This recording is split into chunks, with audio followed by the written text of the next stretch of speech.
بسم اللہ الرحمن الرحیم۔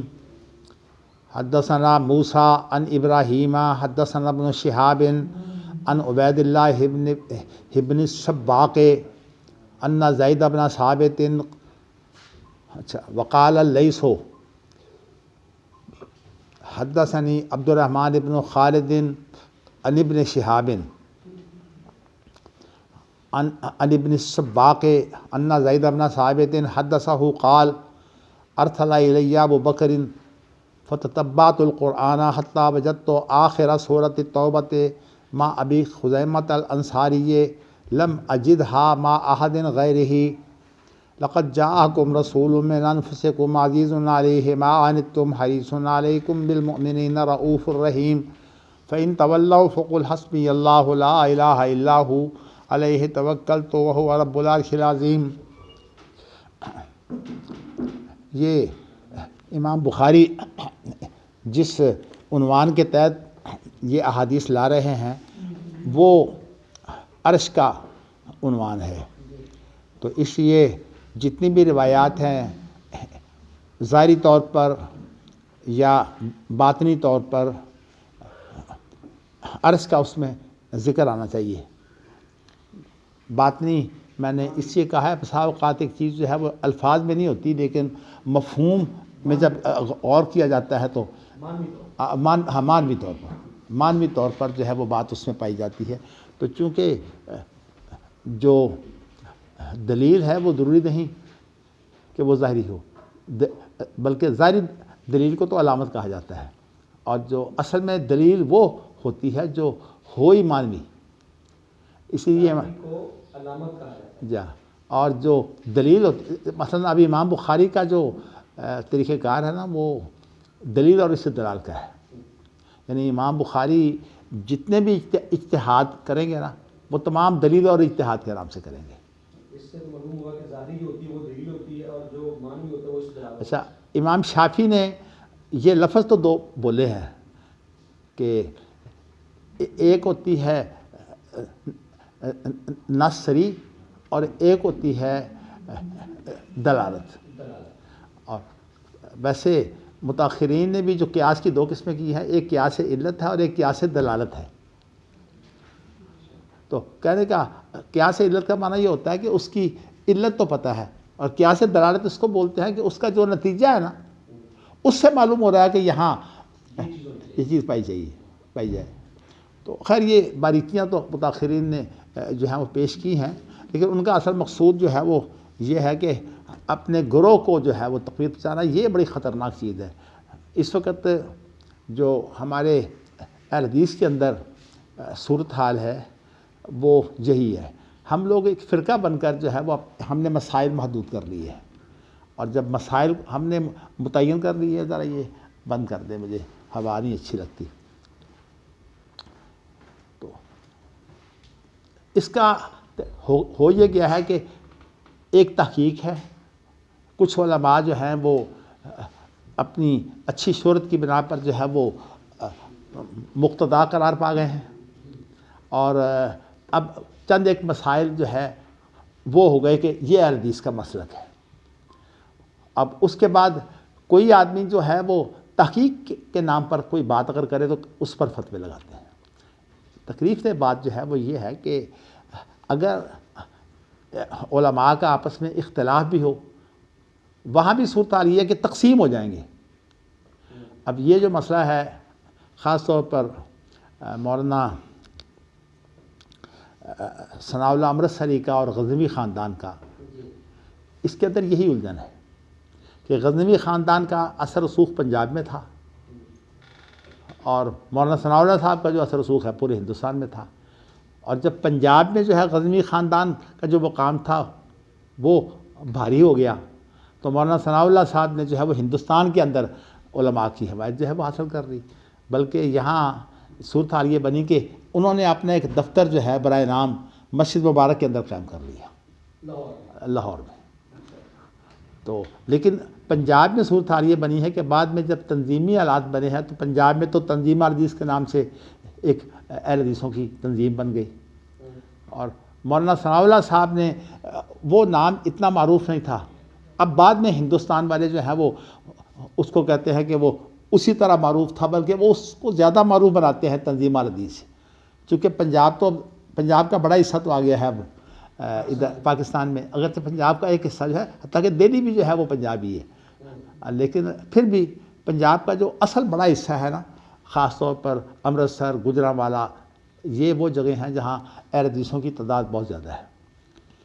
تو لاہور تو ویسے اہل حدیثوں کا گڑھ نہیں ہے، یہاں تو اوروں کی جو ہے وہ زیادہ حیثیت ہے۔ گجرانوالہ، قصور کی یہ پٹی جو ہے، اور اس طرح فیصل آباد کا ضلع، لیکن اب فیصل آباد کے شہر میں بھی آ گیا جامعہ سلفیہ کی وجہ سے، پہلے ضلع ہوتا تھا۔ تو کہنے کا مقصد یہ ہے کہ صورتحال جو ہے ہماری یہ تقسیم ہو گئی ہے کہ ایک گروپ جو ہے وہ مولانا ثناء اللہ صاحب کے ساتھ ہے، اور ایک گروپ جو ہے یہ غزنوی خاندان کے ساتھ ہے۔ اگرچہ غزنوی خاندان جو ہے ان کا کوئی رسالہ نہیں تھا، اس اعتبار سے وہ یہ جو خاص طور پر رسالے ہوتے ہیں نا، یہ اس کو بولتے بھی آرگن ہیں، یعنی یہ تنظیم کے اندر بہت بڑا کردار ادا کرتے ہیں۔ حافظ عبداللہ صاحب روپڑی نے جو ہے رسالہ نکال لیا تنظیم الحدیث کے نام سے، اس کی وجہ سے وہ رسالے کی وجہ سے پورے ہندوستان میں اور باہر بھی نام پھر حافظ عبداللہ صاحب کا جو ہے وہ گونجنے لگا۔ لیکن ایک بات ہے، مجھے اس سے کوئی غرض نہیں ہے کہ اختلاف ہو گیا، اختلاف علماء کا ہو جاتا ہے، لیکن سوال اصل میں یہ ہے کہ نقطہ اختلاف جو ہے اس کو سمجھنا بڑا ضروری ہے۔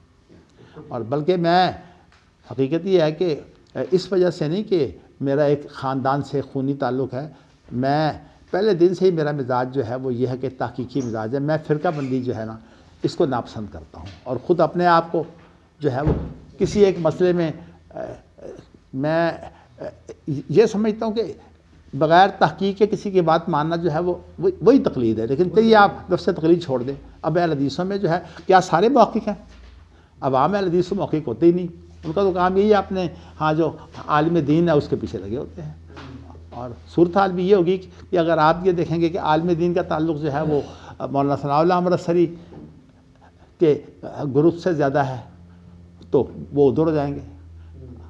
اور یہ صورتحال جو ہے یہ بالکل وہی صورتحال ہے جیسے کہ وہ آج جماعت الدعوہ اور مرکزی جمیعت الحدیث کا جو ہے نا وہ جگہ جگہ صورتحال ہے کہ مرکزی جمیعت الحدیث کا ایک الگ نظم ہوتا ہے اور جماعت الدعوہ نے بالمقابل نظم بنائے ہوئے ہیں۔ تو میں لیکن نقطہ اختلافی جو ہے وہ یہ ہے کہ صحابہ کا مقام کیا ہے۔ یہ ٹھیک ہے کہ مولانا ثناء اللہ صاحب امرتسری نے جو ہے وہ مرفوع احادیث کے بارے میں بھی جو ہے وہ ایسی صورتحال اختیار کی ہے کہ ان کے بارے میں بھی وہ زیادہ پختہ نہیں ہے، خاص طور پر معجزات کے بارے میں جو باتیں ہیں۔ اب جو یہ پرندوں کا مسئلہ ہے، ان کو کاٹنے کا یہ مسئلہ ہو، اگرچہ یہ سارے مسائل جو ہیں وہ عربی تفسیر کے نہیں ہیں۔ اب مثلا یہ مسئلہ بھی ہے کہ موسیٰ علیہ السلام جو ہے جب وہ ننگے نہا رہے تھے تو اس صورتحال یہ بنی ہے کہ انہوں نے اپنے کپڑے جو ہے وہ نہر کے اندر چونکہ نہا رہے تھے، کپڑے انہوں نے رکھے ہوئے تھے پتھر پر، تو جب وہ باہر نکلے ہیں تو انہوں نے دیکھا کوئی لوگ آ رہے ہیں، تو موسیٰ علیہ السلام جو ہے وہ فوری کپڑے پہننے لگے۔ وہ کپڑے پہننے لگے تو پتھر نے آگے بھاگنا شروع کر دیا۔ اب یہ اللہ کی ایک حکمت تھی کہ موسیٰ علیہ السلام کو ننگا دکھانا تھا، کیونکہ ان کی ایک تہمت تھی موسیٰ علیہ السلام پر کہ انہیں جو ہے وہ کوئی شکایت ہے خصیتین میں۔ اور یہ اگرچہ اب اس کے بعد پھر کیا اثر آئی ہیں نا، عام طور پر یہ تکلیف جو ہوتی ہے نا ہرنیہ کی تکلیف میں جو ہے وہ ایسی صورتحال پیدا ہو جاتی ہے کہ یہ اگر بڑھ جاتا ہے تو پھر یہ خصیتین میں آنتے اتر آتی ہیں۔ تو اصل میں جگہ یہی ہے، اس کے علاوہ اور کوئی جگہ نہیں، بلکہ میں نے ایک ڈاکٹر سے اس پر تبادلہ خیال کیا، تو ڈاکٹر ثناء اللہ صاحب ہیں، اپنا مولانا عبدالسلام ملتانی کے رشتہ دار ہیں، ان کے بھتیجے ہیں غالباً۔ تو میں نے ان سے گفتگو کہتے کہ بات یہ ہے کہ یہ جو ہرنیہ ہے خصیتین کے علاوہ اس کی کوئی جگہ ہی نہیں ہے، اور اگر یہ نیچے زیادہ اترے گا تو خصیتین میں جائے گا۔ اور میں نے ایک آدمی کو دیکھا جو مسجد قدس کے اندر جو ہے وہ نماز پڑھنے آتا تھا، کیونکہ مسجد قدس کے اندر جو استنجا خانے تھے وہاں جو ہے وہ پیچھے کوئی نہیں ہوتا تھا، تو اس بیچارے کے جب اٹھتا تو خصیتین اتنے بڑے تھے۔ اس کے وہ عارضہ میں بتانا ہی چاہتا ہوں کہ حضرت موسیٰ علیہ السلام کی صفائی اللہ نے دے دی تھی. اب اس واقعہ کا جو ہے مولانا ثناء اللہ صاحب اس واقعہ کو نہیں مانتے. وہ جو ہے وہ اس کی تعبیر یہ کرتے ہیں کہ وہ پتھر تھا ہی نہیں, وہ تو ایک گھوڑی تھی. اور غالباً گھوڑی کے لیے عربی زبان میں لفظ ہے ہجر. وہ کہتے وہ تو کپڑے ان کے ایک گھوڑی پر تھے, وہ گھوڑی دے کر بھاگ گئی تھی. حالانکہ جو احادیث ہیں نا وہ بتا رہی ہیں کہ نہیں وہ پتھر بھاگا تھا. تو اس وجہ سے الزام تو خیر ان پر اور لگے ہیں, لیکن کم از کم ایک بات ایسی ہے جس کو وہ خود تسلیم کرتے ہیں, وہ یہ ہے کہ وہ صحابہ کو اور عام امت کو برابر سمجھتے ہیں. وہ کہتے ہیں صحابہ بھی اجتہاد میں, وہ کہتے ہیں کہ صحابہ بھی غیر معصوم ہیں اور عام علماء بھی غیر معصوم ہیں, اس لیے صحابہ کا اور عام علماء کا کوئی فرق نہیں ہے. اس مسئلے میں اللہ تعالیٰ نے حافظ عبداللہ محدث روپڑی کو یہ توفیق دی کہ انہوں نے ان دونوں کو جمع کرنے کی کوشش کی ہے. اگرچہ کتاب تو انہوں نے بظاہر مولانا ثناء اللہ صاحب کے اوپر تنقید کی ہے, لیکن حقیقت میں اس کتاب کے اندر انہوں نے جمع کیا اس کو. انہوں نے کہا کہ صحابہ جو کچھ کیونکہ ذریعہ تو واحد اللہ کے رسول صلی اللہ علیہ وسلم کی زندگی کے بارے میں واحد ذریعہ تو صحابہ ہی ہیں, بلکہ قرآن مجید بھی صحابہ نے جمع کیا ہے. صحابہ کے علاوہ تو کوئی اور قرآن کو بھی جمع کرنے والا نہیں ہے. تو انہوں نے اس کی تقسیم جو کر دی ہے, کہتے ہیں کہ ایک چیز ہے عام معاملات میں جس کو ہم کہتے ہیں کہ اللہ کے رسول صلی اللہ علیہ وسلم نے یہ بات فرمائی اور صحابہ نے سمجھ لی. وہ کہتے ہیں کہ اگر آپ یہ پیدا کر دیں گے نا مسئلہ کہ صحابہ جو ہے وہ ہماری طرح ہیں, بات یوں نہیں ہے. جو مخاطب ہوتا ہے, مثال طور پر اب میں آپ سے بات کرنا چاہتا ہوں, آپ میری بات سن رہے ہیں, جتنا آپ سمجھ رہے ہیں بلکہ میں کہتا ہوں جو آن لائن لوگ موجود ہیں وہ بھی اتنا نہیں سمجھ رہے ہیں, اس لیے کہ میری حرکات یہ ساری انسان کی جو, اسی لیے بڑی اہمیت اس بات کی ہوتی ہے. مثلا حافظ ثناء اللہ مدنی رحمہ اللہ جو ہے, اب لوگ میری طرف رجوع کیوں کر رہے ہیں, کہتے ہیں کہ انہوں نے حافظ صاحب نے محدث روپڑی کا بہت اچھا تعارف کروا دیا نا, تو وہ کہہ رہے ہیں کہ آپ محدث روپڑی کے شاگرد ہیں. اب وہ کہہ رہے ہیں کہ ہمیں محدث روپڑی کے شاگرد سے پڑھنا. بھائی بات یہ ہے کہ آپ کو کیا ضرورت ہے, آپ کسی اور عالم سے پڑھ لیں, لیکن چونکہ ان کے ذہن میں حافظ ثناء اللہ صاحب کا بھی مقام محدث روپڑی کی وجہ سے ہے, تو اس لیے وہ میرا مقام یہ سمجھ رہے ہیں کہ میرا محدث روپڑی سے کیا تعلق ہے. تو بلکہ ایک نقطہ تھوڑا سا سامنے آ گیا ہے, شاید حافظ ثناء اللہ صاحب کی بات سمجھنے میں مغالطہ ہو گیا. وہ کہتے ہیں کہ جی آپ نے حافظ ثناء اللہ صاحب نے تو سیاست محدث روپڑی سے پڑھی تھی, کیا آپ نے سیاست محدث روپڑی سے پڑھی ہے؟ میں نے کہا نہیں, ہم نے تو صرف ان سے بخاری اور مشکات پڑھی ہے, باقی کتابیں تو ہم نے مولانا عبدو صاحب سے پڑھی ہیں. وہ کہتے ہیں مولانا عبدو صاحب کون ہے؟ بلکہ ایک شخص نے مجھے کہہ دیا کہ آپ ثناء اللہ صاحب کہتے ہیں کہ نہیں ہم نے سیاست ان سے پڑھی ہے. میرا خیال یہ ہے کہ اس میں مغالطہ ہوا ہے. لیکن میں ایک بات کہنا چاہتا ہوں کہ اب لوگوں کی تلاش صرف یہ ہے کہ محدث روپڑی کا شاگرد ہو اور اس نے سارا کچھ ان سے پڑھا ہو. چلیے میں نے آپ کو اب جو نقطہ اختلافی ہے وہ حافظ عبداللہ صاحب نے اس کو کیسے حل کیا ہے درایت تفسیری میں, اور یہ ان کی سب سے پہلی کتاب ہے, یعنی طالب سے فراغت کے بعد. یعنی آپ یوں سمجھیے کہ اس کتاب کی طباعت جو ہے 1333 میں ہوئی ہے, یعنی 1913-14, یعنی آج سے تقریباً کوئی 107 یا 800 سال پہلے, 100 اتنی پہلے یہ پہلی کتاب ہے ان کی حافظ صاحب کی. تو اس لیے کتاب کے اندر حافظ صاحب میں سادگی بہت ہے, اور اس لیے اس کتاب کو اگر آپ کہیے کہ تصنیف کا کوئی اعلیٰ معیار ہو وہ یہ بات نہیں, لیکن باتیں جو ہیں وہ علمی طور پر بڑی ٹھوس ہیں. انہوں نے یہ حل کیا, کہتے ہیں کہ اگر صحابہ جو ہے اللہ کے رسول کی بات نہیں سمجھتے تھے تو پھر تو قرآن مجید کلام بلیغ کا رہتا ہی نہیں, اور نہ اللہ کے رسول کی زندگی جو ہے وہ کلام بلیغ ہے. ہاں جی, نہیں, بلاغت کہتے ہی اسے ہیں جو کسی کے حال کے مطابق ہو. یعنی فصاحت اور بلاغت کا فرق یہ ہے, فصیح اسے کہتے ہیں کہ وہ الفاظ جو ہیں ان کے اندر کوئی اجنبیت نہ ہو, اور بلاغت کہتے ہیں کہ وہ مقتضا حال کے مطابق. تو اگر صحابہ جو ہے وہ اللہ کے رسول کی بات نہیں سمجھتے تھے تو پھر تو اس کا معنی یہ ہے کہ یہ اللہ کے رسول کی زندگی جو ہے وہ آپ کی جو ذمہ داری تھی وہاں علیک الا البلاغ المبین، آپ کی ذمہ داری پوری نہیں ہوئی. تو اس اعتبار سے حافظ عبداللہ صاحب کہتے ہیں کہ وہ تفسیر، خاص طور پر قرآن کی تفسیر میں مسئلہ ہے نا، انہوں نے کتاب کا نام رکھا ہے درایت تفسیری. کہتے ہیں کہ جو اللہ کے رسول کی باتیں تھیں وہ صحابہ سمجھتے تھے، اس کے باوجود بھی بعض مسائل میں صحابہ کا اختلاف ہے. تو جب صحابہ کا اختلاف آئے گا تو صورتحال بدل جائے گی. لیکن جہاں اختلاف نہیں ہے اس کے بارے میں یہ شک کرنا، اگر صحابہ کے اوپر آپ یہ شک کریں گے تو اس کا معنی کہ صحابہ کی تو روایتی بہت بار نہیں پھر جائی جاتی، وہ سمجھے ہی نہیں. بعض روایات کے بارے میں تو ہم کہہ سکتے ہیں کہ چلیے جو ان کا اختلاف ہوا تو اس کے بارے میں ایک رائے جو ہے وہ آپ تحقیق کی بنا سکتے ہیں. تو اسی لیے حافظ عبداللہ محدث روپڑی کا میں نے آپ کو بتایا تھا موقف یہ ہے کہ وہ صحابہ کے اختلافات کی حد تک جو ہے وہ گنجائش دیتے ہیں. بلکہ تقلید کے بارے میں جو میری ان سے 3 دن تک میں اس کو سمجھنے کی کوشش کرتا رہا، چونکہ وہ ماشاءاللہ بہت زیادہ ہی حوصلہ والے تھے، وہ سمجھانے کی کوشش کرتے تھے. تو مسئلہ بنیادی یہی تھا.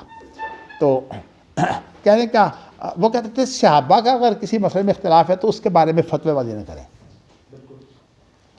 تو میں بتانا اس میں یہ چاہتا ہوں کہ مولانا ثناء اللہ صاحب کہتے تھے نحن رجال وہم رجال، جیسے صحابہ جو ہے تو اس کا لیکن اگر صحابہ کا آپس میں اختلاف ہو جاتا ہے تو ان کو اگر آپ نہیں مانتے تو روایتی جو یہ مسئلہ آگے روایت کا یہ ختم ہو جائے گا. اس لیے کہ روایت کرنے والے بھی تو صحابہ کا اگر فہم صحیح نہیں ہوگا روایت کہاں معتبر رہ جائے گی.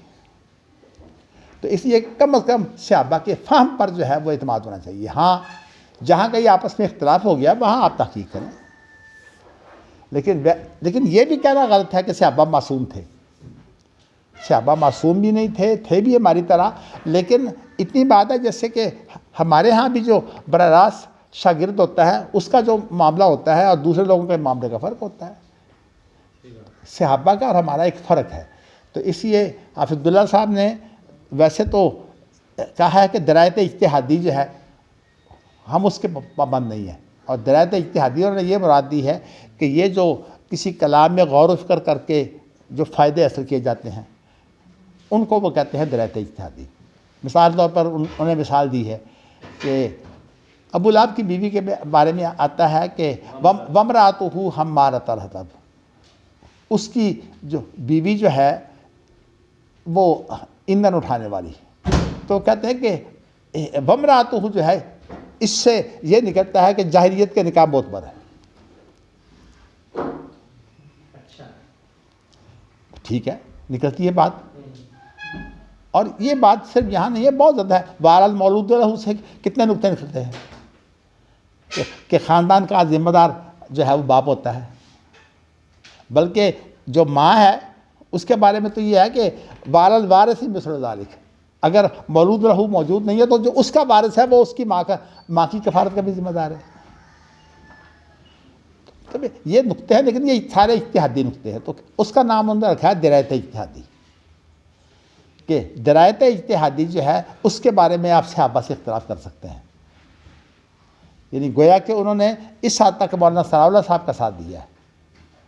اور جو درایت تفسیری ہے اس کے اندر وہ کہتے ہیں کہ خاص طور پر تفسیر کے اندر صورتحال یہ ہے کہ یہ جو اصول ہے نا مفسرین کا وہ یہ ہے کہ اگر صحابی جو ہے وہ کسی قرآن کی کسی آیت کی تفسیر کرے اور وہ تفسیر جو ہے اس کے اندر اجتہاد کا دخل نہ ہو، اور دوسری شرط یہ ہے کہ وہ اسرائیلیات میں سے نہ ہو، تو پھر وہ حکماً مرفوع ہوتی ہے.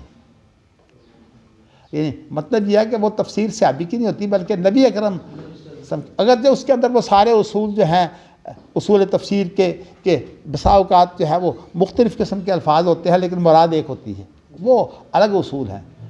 تو کہنے کا مقصد یہ ہے کہ میں یہ سمجھتا ہوں کہ یہ بہت اچھی انہوں نے جمع کی ہے. تو لیکن جو لوگ ان چیزوں میں نہیں پڑھتے، فرقوں کے اندر پڑھ گئے ہیں اور مسائل انہوں نے متعین کر لیے ہیں، اب اس میں خاص طور پر جب اصولی بات کرنے والے لوگ آتے ہیں تو وہ بڑی پھر ٹامکٹیاں مارتے ہیں. اس لیے کہ ہمارے ہاں اصول کا ذوق اس لیے نہیں ہے کہ تقلید کے اندر اصول کی اور اجتہاد کی تو کوئی اہمیت ہی نہیں ہوتی. ہمارا تقلیدی ایک دور ہے، ہمارے ہاں جو حنفی شیعہ وہ تو خیر ہیں ہی مقلد، اہل حدیث اپنے آپ کو غیر مقلد کہتے ہیں، لیکن جس مسئلے میں جو اہل حدیث کا مسئلہ معروف ہو جائے اس کے اندر اتنے سخت ہوتے ہیں کہ دوسرے تو جو ہیں غور کرنے کے لیے تیار ہو جاتے ہیں، یہ تیار نہیں ہوتے، کیونکہ یہ سمجھتے ہیں ہم نے تو جو کچھ لیا قرآن حدیث سے لیا ہے، حالانکہ وہ قرآن حدیث سے ضروری نہیں ہے کہ وہ لیا ہو۔ تو اسی لیے بعض مسائل کے بارے میں جب میں خاص طور پر کوئی تحقیق پیش کرتا ہوں تو اس کے اندر مجھے یہ خیال آتا ہے کہ فتوے بازی نہ کہیں شروع ہو جائے۔ تو اگرچہ اللہ تعالیٰ نے تو ہمیں حکم دیا کہ اس میں آپ کو جو تحقیق ہے وہ انسان اپنی خلوص سے کرے اور خلوص سے پیش کر دے، اس کے بعد اس کا ولا یخافون فی اللہ لومۃ لائم، یہ چیز ہونی چاہیے۔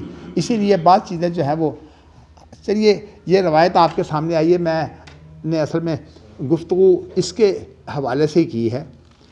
یہاں ایک صورتحال یہ بن گئی ہے، اگرچہ بات ایک یہ تھی کہ ذالک مستقر اللہ جو ہے نا، بات اس کی بھی تھی، اس کی بات تو یہ تھی کہ ذالک مستقر اللہ جو ہے یہ عبداللہ بن مسعود کی قرات ہے۔ اچھا، اب صورتحال جو ہے وہ واقعتاً یوں ہے کہ سب سے پہلے جو صحابہ کا اختلاف شروع ہوا ہے، یہ شروع ہوا ہے شام کے علاقے میں اور عراق کے علاقے میں۔ عراق کے اندر عبداللہ بن مسعود تھے اور وہاں کے لوگ جو ہیں وہ عبداللہ بن مسعود کی قرات پڑھتے تھے، اور جو شام کے لوگ ہیں وہاں ابی بن کعب تھے، وہ ابی بن کعب جو ہے ان کی روایت پڑھتے تھے۔ ان کے آپس میں جو ہے وہ اختلاف شروع ہوا، تو ظاہر ہے جب پہلا اختلاف ہو تو اس کے اندر شدت ہوتی ہے، شدت کے اندر یہاں تک آگے بڑھ گئے کہ کہنے لگے کہ جو یہ تلاوت کرے گا وہ کافر ہے، تکفیر کی نوبت آ گئی۔ اس وقت حضرت حذیفہ بن یمان جو یہ سارے واقعہ کو دیکھ رہے تھے، وہ جب مدینہ میں آتے ہیں تو اپنے گھر نہیں گئے، گھر جانے سے پہلے حضرت عثمان کے پاس گئے ہیں۔ حالانکہ دیکھیے انسان 4 مہینے کے بعد اگر آتا ہے واپس تو اسے کم از کم پہلے گھر جانا چاہیے، تو وہ صحابہ کے پاس گئے، حضرت عثمان کے پاس گئے ہیں، اور ان کو جا کر یہ سارا واقعہ بیان کیا اور کہا ہے کہ اس کو آپ جو کہ خلیفہ ہیں اس لیے اس معاملے کو حل کرنے کی کوشش کریں۔ تو حضرت عثمان نے جو ہے وہ اس معاملے کو حل کرنے کی پھر یہ کوشش کی کہ حضرت عثمان رضی اللہ تعالیٰ عنہ نے کہا کہ میں قرآن مجید کو جو ہے وہ ایسی صورت میں لکھ دیتا ہوں کہ اس کے علاوہ جو ہے کوئی اس کو تلاوت نہ کرے۔ تو اب انہوں نے جو ہے وہ حضرت عثمان نے جو کام کیا قرآن مجید کو لکھنے کا، تو یہ کہنے کو تو لکھنا ہی ہے، لیکن اس کے اندر اور بہت سی چیزیں آ گئی ہیں۔ اس کے اندر ایک تو ہوئی ہے ایڈیٹنگ۔ آپ دیکھیے نا، ایک رسالہ ہوتا ہے، مضمون لکھنے والے تو لوگ ہوتے ہیں، لیکن جو ایڈیٹر ہوتا ہے اس نے کیا کام کرنا ہے، کس مضمون کو اس نے کیا اہمیت دینی ہے، کس مضمون کو اس نے وہ اہمیت نہیں دینی، یہ کام ایڈیٹر کا ہوتا ہے۔ حتیٰ کہ یہ جو آپ روزنامے پڑھتے ہیں نا، اس کے اندر لیڈ کس کی لگانی ہے، خبروں کو کس صفحے پر شائع کرنا ہے، کس انداز سے شائع کرنا ہے، یہ سارے کا سارا کام جو ہے یہ ایڈیٹنگ کا ہوتا ہے۔ تو اب حضرت عثمان رضی اللہ تعالیٰ عنہ نے جب قرآن مجید کو جو ہے وہ جمع کیا، تو اس سے پہلے حضرت ابوبکر صدیق رضی اللہ تعالیٰ عنہ یہ کام کر چکے تھے، بلکہ نبی اکرم صلی اللہ علیہ وسلم بھی یہ کام کر چکے تھے۔ لیکن آپ کی جو جمع کی شکل تھی وہ، چونکہ آپ خود تو لکھنے والے ہوتے نہیں تھے اور صحابہ لکھتے تھے، تو صحابہ کو جو چیز میسر آتی تھی وہ کیا ہے کہ اگر کھجور کی چھال اس کو جو ہے وہ یوں بنا لیا جائے کچھ سے لکھا جا سکے، اور لکھتے بھی ایسی چیزوں سے تھے جو دھوئی جا سکتے، اگر وہ پانی میں ڈال دی جائے تو دھل جاتی ہے۔ تو اس لیے نبی اکرم صلی اللہ علیہ وسلم کے زمانہ میں تو قرآن مجید جو ہے وہ کسی کاغذ کے اوپر نہیں لکھا گیا، وہ لکھا گیا چھالوں پر، اور پتلے پتھر جو چوڑے چوڑے ہوتے ہیں، اس طرح جو ہڈیاں ہوتی ہیں، یہ شانے کی ہڈیاں کچھ چوڑی ہوتی ہیں، ان شانے کی ہڈیوں پر جو ہے یہ قرآن مجید جو ہے وہ لکھا گیا ہے۔ تو اس لیے اس کے اندر جو ترتیب ہے وہ تو اب ظاہر ہو ہی نہیں سکتی۔ ظاہر ہے صورتوں کی ترتیب بھی اور باہمی ترتیب، ایک تو صورتوں کی باہمی ترتیب اور ایک ہے صورتوں کی اندرونی ترتیب۔ اس کے بعد جب علماء نے تحقیق کی، خاص طور پر صحابہ نے جو تحقیق کی ہے، اس کے اندر یہ بات ہے کہ صورتوں کی جو اندرونی ترتیب ہے نا وہ تو موجود ہے، اور اس کے بعد جو صورتوں کی بیرونی ترتیب ہے، مطلب یہ کہ اس صورت کے بعد یہ رکھی جائے، اس صورت کے بعد یہ رکھی جائے، اس کی ترتیب جو ہے یہ حضرت عثمان رضی اللہ تعالیٰ عنہ کی ایڈیٹنگ ہے۔ تو یہ توقیفی نہیں ہے، اور اس کے لیے خاص طور پر جو مستدرک حاکم ہے نا اس کا مطالعہ کریں۔ انہوں نے کہا ہے کہ اللہ کے رسول نے جمع تو کیا ہے لیکن کتابت کی صورت میں نہیں، کتابت تھی لیکن کتابت اس طرح بکھری ہوئی، چھالوں پر، پتھروں پر، اس طرح شانے کی ہڈیاں اور بھی جو چیزیں اس قابل ہوتی ہیں، حتیٰ کہ چیتھڑے بھی، جو کپڑا ہوتا ہے نا اس کے اگر ٹکڑے مل جائے تو اس پر بھی لکھا گیا ہے، تو وہ سارے کے سارا ظاہر ہے اس کا ڈھیر بن سکتا ہے، اس کی کوئی کتاب تو نہیں بن سکتی۔ تو یہ جمع جو ہے یہ حقیقت میں ایک اس طرح کی جمع تھی جو آج کے ہمارے دور میں اس کو ہم کتابت تو اس لیے کہیں گے کہ لکھا گیا ہے، لیکن ویسے یہ اس طرح کا مرتب جمع نہیں ہے۔ اچھا، اس کے بعد پھر جمع ہوا ہے ابوبکر صدیق کے زمانہ میں، اور ابوبکر صدیق کے زمانہ میں جب جمع ہوا ہے تو انہوں نے صرف اتنا کام کیا ہے کہ وہ جو الگ الگ ٹھکریاں اور اس طرح چیتھڑے، چھالیں، ان کی بجائے انہوں نے پھر کوئی کاغذ جیسی کوئی چیز، کہ کاغذ اس دور میں حجاز کا علاقہ کیونکہ پسماندہ علاقہ تھا نا، اس میں ایسی چیزیں موجود نہیں تھیں دنیا میں، لیکن پھر بھی کاغذ اس طرح کا تھا۔ اللہ کے رسول صلی اللہ علیہ وسلم نے آخر جو خطوط لکھے ہیں بادشاہوں کو وہ تو کاغذ پر ہی لکھے ہیں، لیکن کم تھا، بہت کم تھا۔ تو اس طرح سے حضرت ابوبکر صدیق نے تو اسے جو ہے وہ کاغذ میں منتقل کر دیا۔ اس کے بعد پھر جو تیسرا مرحلہ آیا ہے نا، اس لیے مستدرک حاکم کے اندر الفاظ ہے کہ جمع اللہ کے رسول نے کیا، اس کے بعد پھر اس کو جو صحیفہ کی صورت میں، یعنی کاغذ کی صورت میں جو ہے وہ ابوبکر صدیق نے بنایا، اور اس کے بعد پھر اسے جو جسے ہم کہتے ہیں نا کہ دو جلدوں کے درمیان ما بین دفتین، وہ حضرت عثمان نے بنایا ہے، اور ما بین دفتین کے اندر پوری ترتیب موجود ہے، اور اس کے بارے میں جو ہے وہ حضرت عثمان رضی اللہ تعالیٰ عنہ نے محنت بڑی کی ہے، اور انہوں نے صحابہ سے بھی کہا، لیکن جو جلیل القدر صحابہ تھے نا انہوں نے جو ہے وہ اس پر پوری طرح سے ساتھ نہیں دیا، خاص طور پر جو ہے وہ عبداللہ بن مسعود، ابی بن کعب، حضرت عائشہ۔ اسی لیے اتقان کے اندر امام سیوطی نے صورتوں کی جو ترتیب ہے وہ ان کا ذکر کیا کہ ان کی صورتوں کی ترتیب جو تھی وہ کیا تھی، اور وہ اس ترتیب سے مختلف ہے جو اس وقت ہمارے ہاں ترتیب پائی جاتی ہے۔ ہمارے ہاں جو قراتیں ہیں نا ان کے اندر صورتوں کی ترتیب کا کوئی مسئلہ نہیں ہے، نہ الفاظ صورتوں کی نہ بامی ترتیب اور نہ صورتوں کی اندرونی ترتیب، کوئی مسئلہ نہیں ہے۔ یہاں تو صرف اصل میں تلاوت کا مسئلہ ہے کہ تلاوت جو ہے وہ کیسی ہوگی، اور یہی وجہ ہے کہ ہمارے ہاں جو قاری ہیں نا وہ تحقیق نہیں کرتے، تلاوت پر ان کا سارا زور ہے۔ میں اب اس کا ترجمہ کروں گا تو کوئی دو چار سوال پیدا ہوں گے، میں آپ کو بتاؤں گا۔ قاریوں کو اگر آپ پوچھ رہے ہیں قاری اس سے کورے ہوں گے، کیونکہ مجھے اس وقت اندازہ ہوا جب کہ یہاں ایک بڑا اجتماع تھا قاریوں کا، تو میں نے یہ کہہ دیا کہ عثمانی رسم الخط کے علاوہ بھی قرآن مجید کو اگر لکھ لے تو گناہ نہیں ہے، اور مجھے قاری حضرات جو ہے وہی بیٹھے بیٹھے جو ہے وہ پڑھ گئے۔ یہ جو استاد قاری ہیں تو کہنے کہ مدنی صاحب یہ فتنہ پیدا نہ کریں۔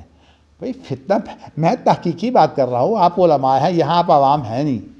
تو میں نے کہا کہ آپ دیکھیے کہ نور محمد اصح المطابع کی جتنی کتابیں ہیں ان کے اندر سارا قرآن مجید نستعلیق لکھا گیا ہے، اور وہ اردو رسم الخط ہے نستعلیق۔ تو کہہ رہے کہ اس کو اصل تو فارسی ہے، یہ فارسی رسم الخط جو اردو میں آیا ہے یہ اس میں لکھا گیا ہے، اور اس کے اندر وہ چیز جو ہے وہ اہتمام ہوتا ہی نہیں۔ اب دیکھیے نا، اب مالک ہے، یہ الف کے ساتھ دیکھا جائے کہ اس کے اوپر کھڑی زبر ڈالی جائے۔ اردو میں تو ہم لکھیں گے مالک. حتیٰ کہ آپ یہ دیکھیے کہ صلات کا لفظ ہے قرآن مجید میں لکھا جائے گا واؤ کے ساتھ، لام کے بعد واؤ، اور اگر آپ قرآن کے علاوہ لکھیں گے تو واؤ کے بغیر لکھیں گے. تو یہ چیزیں جو ہیں یہ کوئی منع نہیں ہے. وہ نقطہ اصل میں یہ ہے کہ کیا یہ واجب ہے. میں نے کہا تھا کہ دیکھیے ایک تو بات یہ ہے کہ اسے آپ توقیفی کہیں، لیکن توقیفی کا معنی یہ ہے کہ عثمان تک توقیفی ہے، کیونکہ رسم الخط تو عثمانی ہے. یہ کہتے تھے نہیں یہ اللہ کے رسول تک ہے. میں نے کہا اگر اللہ کے رسول تک ہے پھر اس کو عثمان کا رسم الخط کہیں نہیں، اس کو آپ جو ہے وہ رسم الخط نبوی کہیں پھر اس کو. تو اس لیے یہ بادی عمل غلط ہے. لیکن وہ فوراً یہ فتنہ ہے، حالانکہ علماء کے اندر کوئی چیز ذکر کرنا فتنہ نہیں ہوتی. جب قاری خاص طور پر موجود ہوں تو میں نے چلیے جی اب میں اس کو آپ کو بتاتا ہوں کہ حضرت عثمان رضی اللہ تعالیٰ عنہ نے جو صورتوں کی ترتیب لگائی اس میں کوئی جو انہوں نے اجتہاد کیا ہے اس کی وجہ سمجھ میں آتی؟ دیکھیے انہوں نے جو ترتیب لگائی ہے نا وہ بالکل نئی نہیں ہے. نبی اکرم صلی اللہ علیہ وسلم جو تلاوت کیا کرتے تھے نا عام طور پر تو انہوں نے اس ترتیب کا بھی لحاظ رکھا ہے. جیسے نبی اکرم صلی اللہ علیہ وسلم دیکھیے نا جی سورۃ جمعہ اور منافقون یہ جمعہ کے دن پڑھا کرتے تھے تو انہوں نے ان دونوں کو جمع کیا ہے. اسی طرح سبح اسم ربک الاعلی حل اتاک حدیث الغاشیہ ان کو جمع کیا ہے. اسی طرح جو ہے وہ جو صحابہ نے نبی اکرم صلی اللہ علیہ وسلم کی جو تلاوت ہوتی تھی نماز میں یعنی اس کا لحاظ رکھے. جہاں تک اللہ کے رسول کا جو عمل تھا نا اس کو تو انہوں نے بہت اہمیت دی ہے، لیکن چونکہ نبی اکرم صلی اللہ علیہ وسلم کا عمل اس کے خلاف بھی ہے. جیسے کہ نسائی کی یہ روایت ہے، غالباً نسائی کی ہے، وہ یہ ہے کہ نبی اکرم صلی اللہ علیہ وسلم نے قرآن مجید رات کی جو نماز کے اندر جو پڑھا ہے اس کے اندر پہلے آپ نے سورۃ بقرہ پڑھی ہے، پھر آپ نے سورۃ نساء پڑھی ہے، پھر آپ نے آل عمران پڑھی ہے.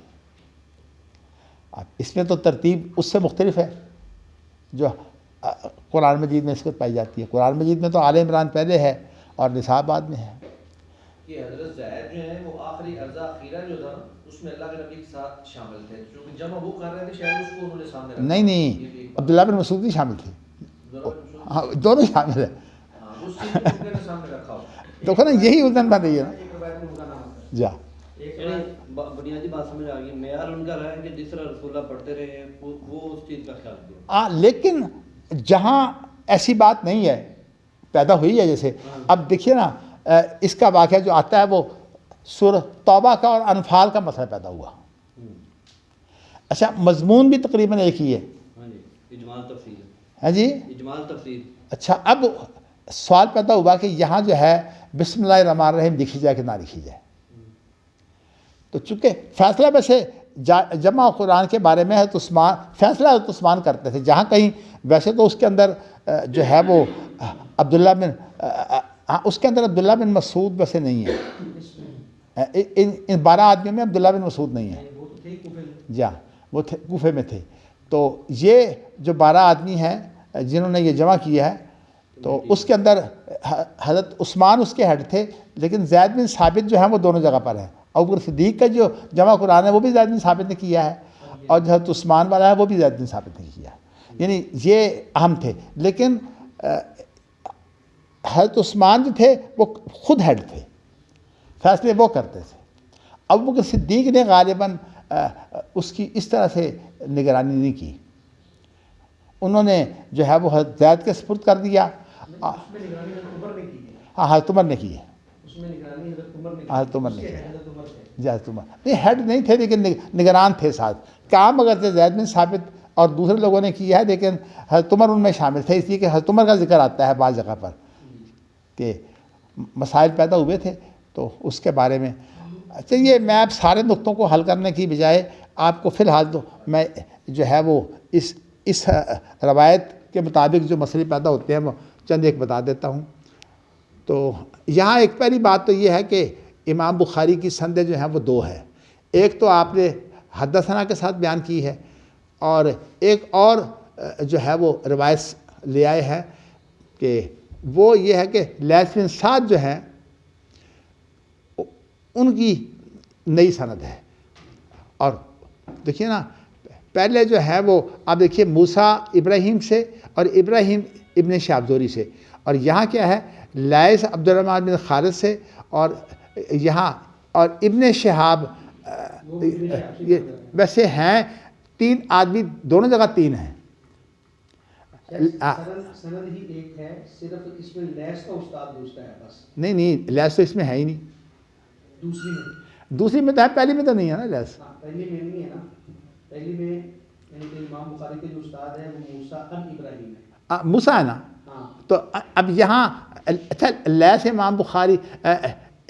امام بخاری نے لیث کی جو روایت کی ہے وہ قالہ کے ساتھ کی ہے، اس کا مطلب یہ ہے کہ قالہ کو تو امام بخاری جو ہیں وہ حجت نہیں سمجھتے نا، یعنی اس کا معنی یہ ہاں جی معلق ہے نا، یہ معلق ہو گئی نا، لیکن اسی لیے امام بخاری نے جو ہے وہ پہلی کو اساس کے طور پر پیش کیا ہے، اور دوسری روایت صرف تائید کے طور پر ہے، یعنی معلق روایت جو ہے یہ تائید کے طور پر ہے، اور اسی لیے قال لیث انہوں نے تائید کر دی ہے سند کی۔ اور اگر اس کو جو ہے مزید آگے بڑھایا جائے امام بخاری تک تو یہ ہے بھی اسفل۔ یہ بھی ہو سکتا ہے نا کہ موسیٰ دونوں کا شاگرد ہو، ابراہیم کا بھی اور لیث کا بھی۔ نہیں یہ تو ہو سکتا کی بات نہیں نا، یہ خبر کی بات ہے، خبر میں ہو سکتا نہیں ہوتا، خبر میں جو ہے دلیل ہوتی ہے۔ تو اس لیے یہاں جو ہے وہ دیکھیے نا، اس روایت میں جو لیث اور امام بخاری کے درمیان میں کوئی اچھا امام بخاری نے پھر اس کو یعنی قالہ کے ساتھ اور ان کے ساتھ جو روایت ہوتی ہے اس کے اندر اتصال لازمی نہیں ہوتا، تو اسی لیے امام بخاری جو ہے وہ قالہ کے ساتھ جب بیان کرتے ہیں تو وہ روایت جو ہے وہ امام بخاری یعنی اس کو تائید کے لیے لاتے ہیں، اس کو اساس نہیں بناتے۔ ویسے بھی اگر اس کے ساتھ امام بخاری وہ شخص لے آتے جس نے لیث سے سنی ہے تو یہ روایت جو ہے یہ اسفل ہوتی، تو امام بخاری جو ہے وہ اعلیٰ کو بنیاد بناتے ہیں، اسفل کو بنیاد نہیں بناتے۔ چلیے یہ تو ایک نقطہ تھا۔ خیر اس کے بعد جو روایت ہے نا ابن شہاب زہری سے آگے وہ ایک ہی ہے۔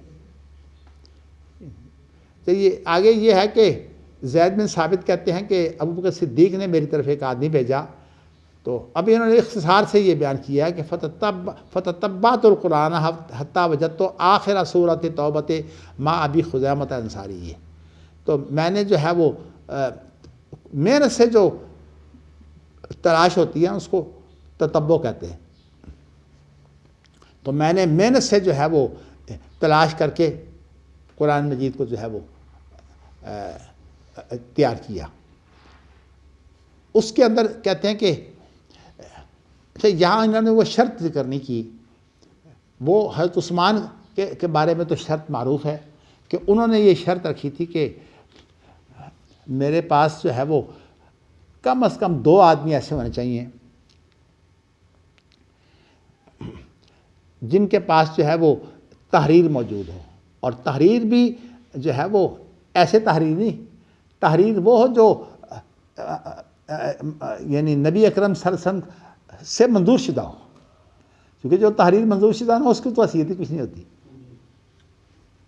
تو کہنے کا مقصد یہ ہے کہ کم از کم 2 آدمیوں کے پاس اس کی تحریر ہونی چاہیے، اگرچہ قرآن مجید میں یہ ایک لکھنے کے لیے انہوں نے شرط رکھی تھی، قرآن مجید کا جو ثبوت ہے وہ لکھائی کے ساتھ نہیں ہے، وہ تلاوت کے ساتھ ہے، تو اسی لیے جو ہے وہ آپ کو مثالیں ملیں گی کہ ان کے بارے میں تحریر ایک شخص کے پاس ملتی ہے اور پھر اس کے بعد زبانی تائید کرنے والے کئی ہوتے ہیں۔ مثال طور پر ایک روایت جو ہے وہ یہاں نہیں موجود، لیکن ایک روایت میں ہے کہ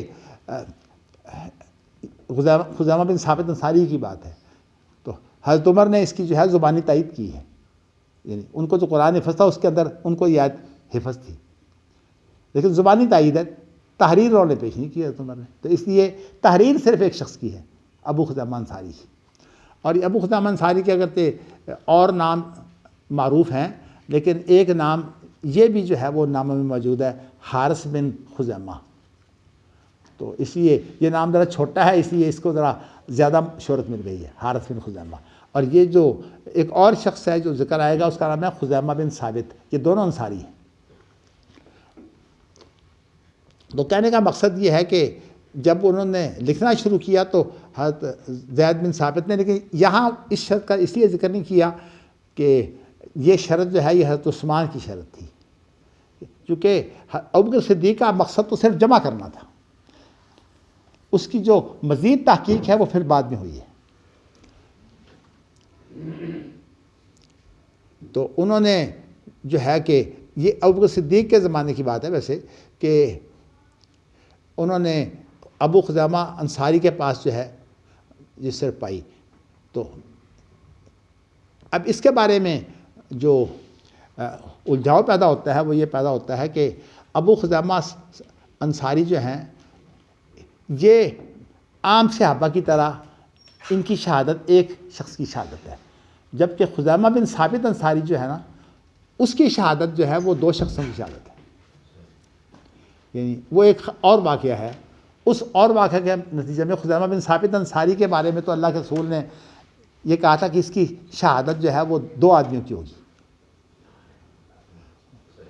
وہ ایک واقعہ ہے، میں مختصر سا اس لیے ذکر کر دیتا ہوں تاکہ تکمیل ہو جائے، کہ نبی اکرم صلی اللہ علیہ وسلم نے سفر کے اندر کسی شخص سے جو ہے وہ سودا کیا، اور سودا کرنے کے بعد جو ہے وہ آپ نے جو ہے وہ سودا تو کیا سفر میں، لیکن اس کو جو آپ نے ادا کرنی تھی رقم، وہ آپ نے جو ہے وہ مدینے میں آ کر کرنی تھی۔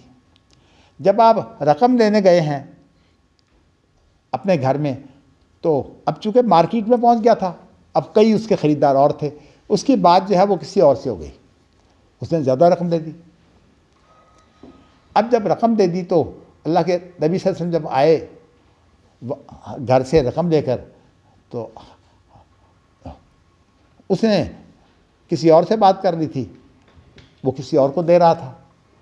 تو نبی اکرم نے فرمایا کہ دیکھو تمہارا میرا سودا ہو چکا ہے، صرف رقم کا مسئلہ ادھار کا تھا، ہماری آپس میں جو بات چیت ہے وہ تو طے پا چکی ہے، اس لیے رقم ایک الگ چیز ہے، وہ ضروری نہیں کہ انسان فوری دے، وہ ٹھہر کے بھی دے سکتا ہے۔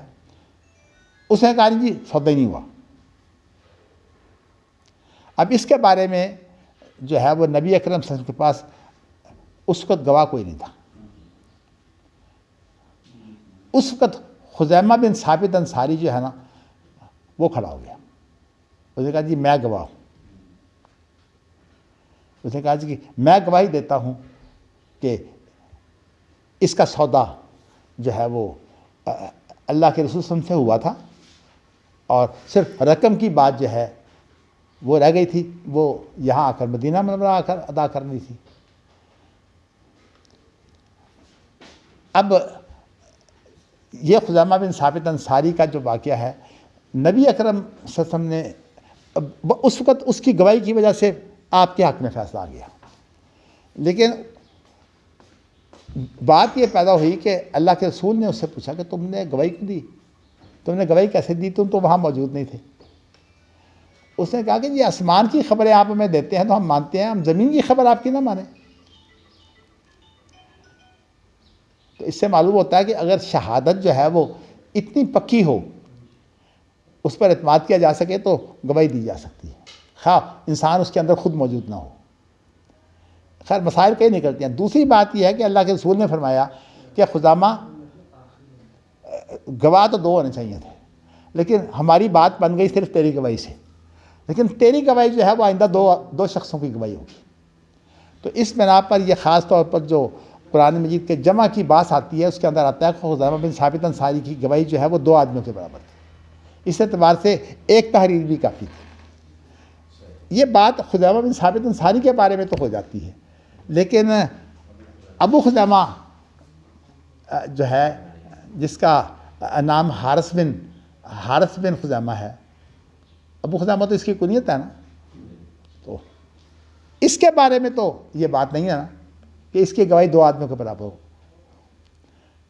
تو اس سے یہ معلوم ہوتا ہے کہ حضرت ابوبکر کی یہ شرط جو ہے وہ اتنی زیادہ پکی نہیں تھی، اگرچہ ہوگی لیکن اتنا زیادہ اس کا اہتمام نہیں ہوا۔ لیکن حضرت عثمان نے تو باقاعدہ دلیل بنا کر جو ہے وہ خزیمہ کی بات لی ہے۔ چلیے جی، اب یہ بات آپ کو سامنے آ گئی نا۔ چلیے اگر یہ سوالات اور بھی ہیں لیکن میں اس پر اکتفا کرتا ہوں کہ ابوبکر صدیق کے قرآن مجید کی جمع کے اندر. اور یہ بات اس کی مزید تائید کے طور پر میں آپ کو یہ کہہ دیتا ہوں کہ ابوبکر صدیق کے زمانہ میں جو قرآن مجید لکھا گیا ہے اس کے اندر یہ اہتمام بھی نہیں ہے کہ یہ تمام قرأتوں پر مشتمل ہو، یعنی اس کے اندر قرأتیں جمع ہو جائیں. حضرت عثمان کے زمانہ میں جو قرآن مجید کی کتابت ہوئی ہے انہوں نے قرأتوں کا خیال رکھا ہے، اس لیے کہ نہ تو نقطے تھے نہ حرکتیں تھیں، اور قرأتوں کا بیشتر حصہ تو نقطوں اور حرکتوں کے اختلاف کا ہے. اور جہاں کہیں حروف کا اختلاف ہے اس کا حل انہوں نے یہ کیا کہ انہوں نے 5 قرآن مجید تیار کیے. تو اس کے اندر کیا مطلب، جب 5 نسخے تیار کیے تو وہ حروف جو ایک نسخے میں ہیں وہ دوسرے میں نہیں پائے جاتے. تو اس اعتبار سے قرآن مجید تو ویسے 5 تیار کیے گئے تھے لیکن بھیجے گئے ہیں 8 علاقوں کی طرف. اسی لیے اس میں اختلاف ہے کہ قرآن 5 تیار ہوئے تھے کہ 8 تیار ہوئے تھے. تو اس لیے وہ روایات جو 5 والی ہیں وہ زیادہ راجح ہیں. لیکن جو ترسیل ہوئی ہے اور جب قرآن بھیجے گئے ہیں تو خالی قرآن نہیں بھیجے گئے، اس کے ساتھ جو ہے وہ پڑھنے والے بھیجے گئے ہیں. اس لیے کہ قرآن مجید کی کتابت جو ہے وہ صرف ایک ثبوت کے لیے ہے، اصل نہیں ہے. اصل تو قرآن کی تلاوت ہے، تو اس لیے 7 قاری بھیجے گئے. تو اس لیے قرأتوں کا جو مسئلہ ہے وہ قاریوں کے ساتھ متعلق ہے. دوسری بات یہ ہے کہ حضرت عثمان نے جو خاص رسم الخط جو اختیار کیا ہے نا، اس کے اندر انہوں نے یہ اہتمام کیا ہے. یہ دوبارہ جی ہو گیا بند. اس کے اندر انہوں نے اہتمام کیا ہے کہ یہ اس کے اندر احتمال، یعنی وہ ایسا ہو کہ اس کے اندر کئی قرأتیں جو ہیں جمع ہو جائیں. اگرچہ مجھے اس کی مثال جو ہے وہ نہیں ملتی، لیکن میں ویسے اپنی گفتگو میں ایک مثال دیا کرتا ہوں. اس کی اصل میں وجہ یہ ہے کہ قرآن مجید کے جو 7 حروف ہیں نا، اب یہ ماشاءاللہ قاری یہاں موجود ہے اسی بات میں مختصر کر رہا ہوں. قرآن مجید کے جو 7 حروف ہیں، یہ 7 حروف جو ہیں یہ الگ الگ حرف جو ہے قرأتیں اس طرح نہیں ہیں. قرأتیں جو ہیں وہ ان کا ملغوبہ ہے، کیونکہ اگر یہ قرأتیں جو ہیں وہ الگ الگ ہوں تو پھر قرأتیں تو 7 ہونی چاہیے. قرأتیں 7 نہیں ہیں. 10 تو متواتر ہے، اور باقی 4 کے بارے میں یہ ہے کہ کچھ اختلافات ہیں. تو ویسے تو عام طور پر کہا جاتا ہے کہ قرأتیں 14 ہیں، لیکن 10 اس میں متواتر ہیں اور 4 جو ہے ان کے بارے میں اختلافات ہیں. تو اسی لیے جب قاری بات کرتے ہیں تو اتنے محدود ہو جاتے ہیں کہ من طریق درا یا من طریق شاطبیہ یہ لفظ ساتھ لاتے ہیں. اس لیے کہ قرأتیں تو ان کے علاوہ بھی ہیں. بلکہ مراکش نے ایک اور کام کیا ہے کہ انہوں نے جو 10 قرأتیں اور بنا دی ہیں انہوں نے، مراکش نے. یہ جو 10 قرأتیں ایک تو ہے نا دنیا بھر میں معروف کہ 10 قرأتیں ہیں، انہوں نے صرف مراکش کی حد تک جو ہے 10 قرأتیں اور بنا دیں. تو قرأتوں کی تعداد تو بہت ہے، لیکن قرأتوں کا تعلق جو ہے وہ صرف ایک ادائیگی کے انداز سے ہے. تو یہ جو ادائیگی کا جو انداز ہے نا، اس اعتبار سے تو اب آپ کو سمجھانے کی ضرورت نہیں ہے کہ 10 قرأتوں کی روایتیں 20 ہیں، اور پھر اس کے بعد اگر طرق بنائے جائے تو 80 ہیں، اور اگر اس سے بھی آگے چلے جائے تو یہ 1000 کے قریب بن جاتی ہیں. تو یہ مسئلہ جو ہے وہ ایک الگ مسئلہ ہے. تو اس مسئلے کو اگر آپ نے صحیح سمجھنا ہو نا تو اس قرآن کی تاریخ پر جو ہے وہ ابو داود جو مشہور محدث ہیں ان کا بیٹا ہے ابن ابی داود، اس کا نام مشہور ہے. اس کی یہ کتاب ہے کتاب المصاحف. اس نے تاریخی طور پر اس تمام کو جمع کر دیا ہے.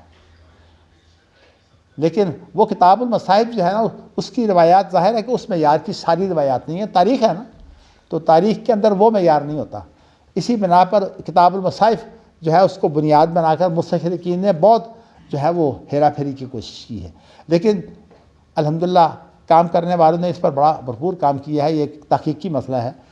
تو آپ کو میں نے یہ بتا دیا کہ یہاں یہ جو بات ہے نا ابو خزامہ ثابت انصاری کے بارے میں یہ ابو بکر صدیق کے زمانہ میں قرآن مجید جو جمع ہوا ہے تو اس سے یہ معلوم ہوتا ہے کہ یہ شرط جو ہے نا کہ دو کے پاس لکھا ہوا ملے یہ حضرت عثمان کی شرط ہے. اور ویسے بھی جو حضرت ابو بکر صدیق نے قرآن مجید جمع کیا تھا لیکن دوسرے قرآن مجید انہوں نے نہ منگوا کر ضائع کیے ہیں اور نہ انہوں نے لوگوں کو روکا ہے. ضرورت نہیں تھی اس وقت. جا اس وقت صرف جمع کی ضرورت تھی. یہ جو مسئلہ بنا ہے نا کہ باقی تمام کے تمام جو ہیں وہ ختم کر دیے جائیں. آپ کو یہ پتہ ہونا چاہیے کہ حضرت عثمان نے جلا دیے تھے لیکن حضرت حفصہ والا جو قرآن مجید ہے نا اس کو جلانے کی بجائے پانی میں دو دیا تھا. اور وہ بھی حضرت حفصہ کی وفات کے بعد کی بات ہے. اس کو پانی میں دھویا گیا تھا. اس وقت یہ حضرت حفصہ نے اپنی وفات کے وقت جو ہے اپنے بھائی عبداللہ بن عمر کو دے دیا تھا قرآن مجید. وہ جو ابو بکر صدیق کا قرآن مجید تھا نا وہ حضرت حفصہ کے پاس تھا نا. تو اس لیے میں نے آپ کو خلاصہ کے طور پر بات بیان کر دی ہے. لیکن ایک نقطہ جو ہے یہ بڑا اہم ہے کہ کیا یہ شرط دو شخصوں کی لکھائی کی یہ حضرت ابو بکر صدیق کے زمانہ میں تھی؟ کیونکہ اگر دو شخصوں کی بات ہے تو یہ ابو خزیمہ جو ہے یہ اس کی گواہی تو دو آدمیوں کے برابر نہیں ہے. دو آدمیوں کے برابر تو خزیمہ بن ثابت کی بات ہے اور اس کا جو معاملہ ہے وہ ذرا اس سے مختلف ہے. بلکہ میں اگر خلاصہ بیان کرنا چاہوں تو اس کا معاملہ جو ہے وہ ان دونوں چیزوں کے بارے میں بھی ہے. تو سورۃ توبہ کی آیات کے بارے میں بھی ہے اور ایک سورۃ احزاب کی آیت ہے. اللہ اکبر. سورۃ احزاب کی آیت جو ہے وہ ذرا شروع آیت من المؤمنین رجال صدقوا ما عاهدوا الله علیہ فمنهم من قضى نحبه ومنهم من ينتظر وما بدلوا تبدیلا. یہ آیت جو ہے سورۃ احزاب کی یہ جو ہے یہ خزیمہ بن ثابت انصاری جو ہے صرف اس کے پاس تھی. لیکن یہ آیت جو ہے جو ابو بکر صدیق کے زمانہ میں ابو خزیمہ کی وجہ سے آئی ہے اس کے بارے میں چونکہ ابو بکر کے قرآن مجید کی ایک تائید مل گئی تھی. ابو بکر صدیق کے قرآن مجید کے اندر یہ موجود تھی نا تو اس لیے اس کو جو ہے وہ خزیمہ بن ثابت انصاری نے پھر اس کی تائید کر دی.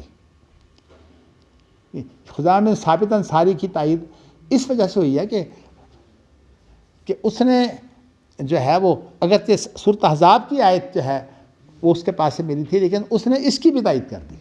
ابو خزیمہ بن جو ہے ابو خزیمہ انصاری کی تائید کی. اس اعتبار سے جو ہے اس آیت کو بھی جو ہے قرآن مجید میں باقی رکھا گیا. تو یہ وہ چیز ہے جو میرے خیال میں تمام اعتراضات جو بنتے ہیں نا اس کا ایک جواب ہے. تو جواب امکانی اس لیے کہ جمع کے بارے میں اصول یہ ہے کہ اگر جو امکانی صورت ہو اس کو اختیار کیا جا سکتا ہے. تو میں جو تحقیقی صورت میں سمجھا ہوں وہ یہ سمجھا ہوں. ہاں جی قاری مصطفیٰ صاحب تسی ماشاءاللہ قاری ہو. میں جی گل بیان کی یہ جو دوسری روایت ہے نا من المؤمنین رجال والی ہاں جی اس میں خزیمہ بن ثابت انصاری کا نام ہے. یہی تو میں کہہ رہا ہوں نا کہ وہ اسی سے سوال یہ ہے کہ خزیمہ بن ثابت انصاری کی تو بات آ گئی کہ اس کی گواہی دو کے برابر تھی. اس کے بارے میں آپ کیا کریں گے سورۃ توبہ کی آیت کی؟ یہ وہ حضرت زید کو ممکن ہے حضرت زید کو بھی پتہ ہو. نہیں دیکھیے نہیں خبر میں امکان نہیں ہوتا. دیکھیے جمع کے اندر امکان ہے. آپ کوئی چیز اضافہ نہیں کر سکتے خبر کی صورت میں امکان کی صورت میں. وہی باتیں ہیں نا یہ باقی پھر باقی کا سارا ہی مسئلہ یہی ہے کہ وہ کچھ اضافے کر دیتا ہے اس لیے اس کو جھوٹا کہتے ہیں. نہیں زبانی تو سارے لوگوں کو یاد تھا نا عمر کو یاد تھا. سوال یہ ہے کہ زبانی کا تو اختلاف ہی نہیں ہے. اس کے اندر تو بیسوں لوگوں کو یاد تھا. تواتر تو وہ پڑھنے کے ساتھ ہی ہے. سوال یہ کہ یہ جو شرط تھی دو آدمیوں کی لکھا ہونا دو آدمی کے پاس یہ دو دفعہ ٹوٹی ہے. ایک دفعہ ٹوٹی نا. ایک تو ابو خزیمہ جو انصاری ہیں ہاں جی تو گواہی ڈبل ہے نا ان کو تو چھوڑ دینا. کن کی؟ خزیمہ انصاری کی. خزیمہ نہیں خزیمہ بن ثابت انصاری کی ڈبل ہے. وہ تو صرف اس کے بارے میں ہے نا جو احزاب کی آیت ہے یہ توبہ کی آیتوں کے بارے میں کیا؟ ایک بار ہی ٹوٹی نا، 2 دفعہ تو نہ ٹوٹی نا، ہاں جی ایک ہی دفعہ ٹوٹی نا، 2 دفعہ تو نہ ٹوٹی۔ نہیں دیکھیے ٹوٹی تو ادھر بھی اس کی تحریر بھی تو 2 کی نہیں ہے نا، سورۃ توبہ کی وہ تو ایک کے پاس ہے تو اور صرف یہیں پر ٹوٹی نا وہ شرط، اور تو کہیں نہیں ٹوٹی۔ نہیں ٹوٹی ہے، لیکن ہم اس کو اگر یوں جمع کریں کہ کیونکہ بعض روایات میں جو کتاب المصائف کی روایات ہیں ان کے اندر دونوں جگہ پر خزیمہ بن ثابت کا نام ہے، تو اس کا مطلب یہ ہے کہ ابو خزیمہ انصاری کی تائید خزیمہ بن ثابت نے سورۃ توبہ کے بارے میں کی ہے، یوں بات بن گئی نا۔ بات پھر وہیں پر آ گئی نا کہ ایک ہی دفعہ ٹوٹی، 2 دفعہ ٹوٹی۔ نہیں وہ اب ٹوٹی کا بھی جواب تو آ گیا نا۔ ہاں جی، آپ ماشاءاللہ ایک عام آدمی ہے، میں آپ سے ذرا پوچھنا چاہتا ہوں یہ بات آپ کو سمجھ آئی ہے؟ اس لیے کہ اگر عام آدمی سمجھ جائے گا پھر علماء کو تو سمجھنا چاہیے، ہاں جی اگر سمجھ آتی ہے تو پھر یہ بات، یعنی میں اس کو جمع یوں ممکن سمجھتا ہوں کہ احزاب کی جو آیت ہے وہ تو یہی ہے، ایک آدمی نے کیا ہے۔ خدا اس کا تو حل آ گیا کہ اس کی گواہی 2 کے برابر تھی، جی، اصل میں مسئلہ ابو خزیمہ کا پیدا ہوتا ہے۔ ویسے ابن حجر نے جو ہے وہ یہ بہت لمبی بات کی ہے فتح الباری میں، تو میں نے یہ فتح الباری کی جو بات ہے یہ اپنے پڑھاتے ہوئے بخاری کو جب میں نے پہلے پڑھایا ہے اس کو میں نے اس کی بڑی بات لمبی پڑھی تھی، اس کے اندر ابن حجر نے یہ کام کیا تھا کہ سورۃ احزاب کی آیت خزیمہ بن ثابت کے اوپر لگائی اور یہ سورۃ توبہ کی جو 2 آیتیں ہیں وہ ابو خزیمہ کی طرف لگائی۔ یہ ویسے توجیہ تو اچھی ہے، پھر اس پر اعتراض یہ پیدا ہوتا ہے کہ خزیمہ بن ثابت کی تو گواہی 2 کے برابر تھی، ابو خزیمہ کی گواہی تو 2 کے برابر نہیں ہے، آتی ہے نا سمجھ؟ اس کا جواب کیا ہے؟ اس کا جواب جو میں سمجھتا ہوں وہ یہ ہے کہ ایک دفعہ وہ قبول ہو چکی تھی بات ابوبکر صدیق کے زمانہ میں، تو یہ بھی ایک تائید ہے کہ ایک دفعہ قبول ہو چکی تھی اور ابو خزیمہ کی بات، اور دوسری دفعہ جو ہے وہ خزیمہ بن ثابت انصاری نے بھی اس کی تائید کر دی، چونکہ ابوبکر صدیق کا قرآن مجید منگوایا گیا ہے ان کے دور کا، سارا کچھ جمع کرنے کے بعد زید بن ثابت نے اس قرآن مجید کا کئی دفعہ جو ہے وہ مطالعہ کیا ہے، کم از کم 3-4 مرتبہ جو ہے انہوں نے اس قرآن مجید کو بار بار دیکھا ہے کہ کوئی اس میں غلطی تو نہیں رہ گئی، تو اس کے اندر یہ جو آیت تھی توبہ کی یہ باقاعدہ موجود تھی، ابوبکر صدیق نہیں اس وقت نہیں تھی، بعد میں جب اس کو جو ہے وہ نہیں کیا اس کو کہتے ہیں، ہاں جب انہوں نے ابوبکر صدیق کا صحیفہ منگوایا حضرت حفصہ سے تو انہوں نے کہا کہ میں نے نہیں دینا، انہوں نے معاہدہ کیا تھا قسم کھا کر میں تمہیں واپس کر دوں گا، تو اس کو جب منگوایا تو اس کے ساتھ پھر مقابلہ کیا، تو اس کا معنی یہ ہے کہ جب اس کے ساتھ مقابلہ کیا تو اس کے اندر پھر یہ ابو خزیمہ والی جو سورۃ توبہ کی آیات ہے وہ موجود تھی، تو یہ گویا کہ ایک متبادل تحریر جو ہے نا وہ گواہی بن گئی۔ متبادل میں نے اس لیے کہا ہے کہ اللہ کے رسول کی جو تحریر تھی نا ابوبکر صدیق نے نئی تحریر کروائی ہے نا، تو ایک تحریر وہ بن گئی اور ایک تحریر خزیمہ بن ثابت کی تائید ہو گئی، تو اب جو ہے وہ اس سے اعتراض کا جواب آ گیا کہ 2 تحریریں اکٹھی ہو گئی، ایک خزیمہ بن ثابت انصاری کی سورۃ احزاب کی اور دوسری جو زید بن ثابت نے حضرت ہاں ابوبکر صدیق کے صحیفے میں تو یہ موجود تھی نا سورۃ توبہ، تو ایک وہ تحریر بھی تو بن گئی نا، اگر تو یہ متبادل تحریر تھی وہ، تو اس طرح سے 2 تحریریں بن گئی۔ چاہے متبادل ہو لیکن شہادت تو بن گئی، ہاں جی چاہے متبادل ہو لیکن شہادت تو بن گئی، متبادل بھی تو شہادت ہوتی ہے۔ ہاں شہادت، دیکھیے اگر ایک شہادت جو ہے موجود نہ ہو اور ایک آدمی کہے کہ میں نے خود سنا ہے فلاں مرحوم سے، تو وہ گواہی دے سکتا ہے. اس کو ویسے کہتے ہیں شہادہ ثانویہ، کہ ایک آدمی جو ہے وہ گواہ تھا لیکن فوت ہو گیا، اور دوسرا آدمی جو آ کر گواہی دیتا ہے کہ میں نے اس سے خود سنا تھا اور وہ آدمی معتبر ہے. تو اس صورت میں اس کو شہادہ ثانیہ کہتے ہیں. لیکن اگر وہ گواہی موجود نہ ہو تو پھر شہادہ ثانیہ بھی معتبر ہوتی ہے. یہ میں نے تو بارست اس کا جو ہے وہ جمع کی صورت یہ سوچی ہے.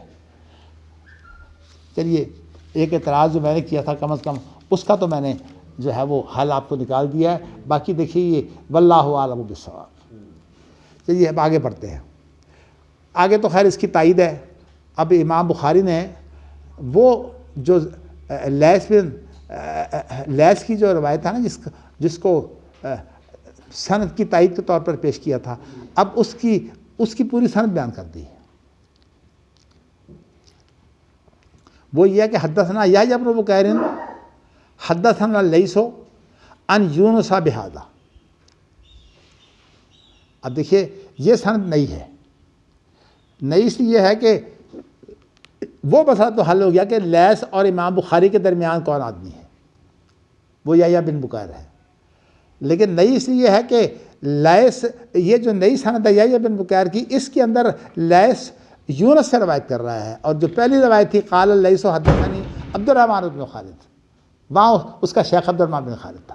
اس لیے یہ 3 سندیں ہو گئی. ہاں جی قاری صاحب ٹھیک ہے نا؟ میں اس لیے کہتا ہوں کہ کم از کم اگر کسی آپ کو سمجھ آ گئی ہے تو پھر میں سمجھتا ہوں کہ چلیے میں نے اپنی بات بیان کر دی ہے. تو گویا کہ 3 سندیں امام بخاری. اب آگے چلیے. ذکر تو یہاں جو ہے وہ میں بتا چکا ہوں کہ کچھ کے برات کی جو آیتیں ہیں وہ رب العرش العظیم پر ختم ہوتی ہیں. تو اس لیے امام بخاری کا جو عنوان ہے وہ ہے ہی اسی سے، وہ رب العرش العظیم.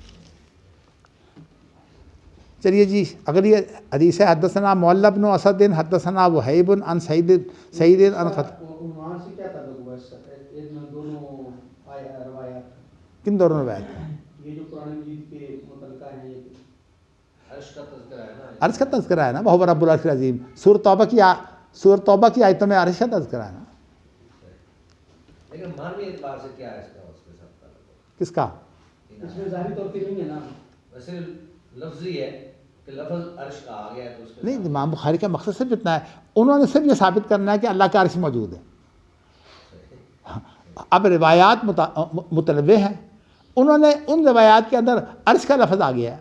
بس جس میں عرش کا لفظ آ گیا، امام بخاری یہاں یہ صرف ثابت کرنا چاہتے ہیں کہ عرش اللہ تعالیٰ کا حقیقی معنوں میں عرش ہے. یہی وہ ظاہری استدلال ہے جسے آپ کہتے ہیں اتنا کبھی نہیں ہوتا بس علامت ہوتا ہے. کیا؟ یہی وہ ظاہری استدلال ہے جسے آپ کہتے ہیں کہ اتنا کبھی نہیں ہوتا علامت ہوتا ہے.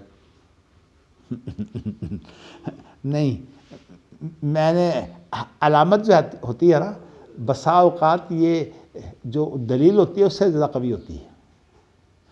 میں آپ کو بتاتا ہوں، آپ کو میں کہتا ہوں کہ بیت العتیق تک جائیے، اور میں آپ کو بتا دیتا ہوں، تو یہ بتانا جو ہے وہ دلیل ہے. بتانے والے کو کہتے ہیں نا کہ وہ دلیل میں نے بیان کر دی کہ ادھر سے جانا، ادھر سے جانا، ادھر سے جانا، پھر آپ بیت العتیق پہنچ جائیں گے. اور اگر علامتیں مقرر کر دیں کہ ہر جگہ بورڈ لگا دیے جائیں، تو اب آپ کو جو ہے وہ بورڈوں کے ذریعے سے پہنچنا آسان ہو جائے گا. ہیں ویسے دونوں ہی علامتیں، ایک آپ ہی لگائی ایک پہلے سے لگی. ہاں جی، نہیں دونوں علامتیں نہیں ہیں، پہلی دلیل ہے جو میں نے بتایا ہے کہ بیت العتیق میں ادھر سے جائیے، دائیں طرف مڑ جائیے، پھر بائیں مڑ جائیے، یہ دلیل ہے. علامت صرف وہ ہوگی جو بورڈ ہوں گے. دلیل کس معنی میں؟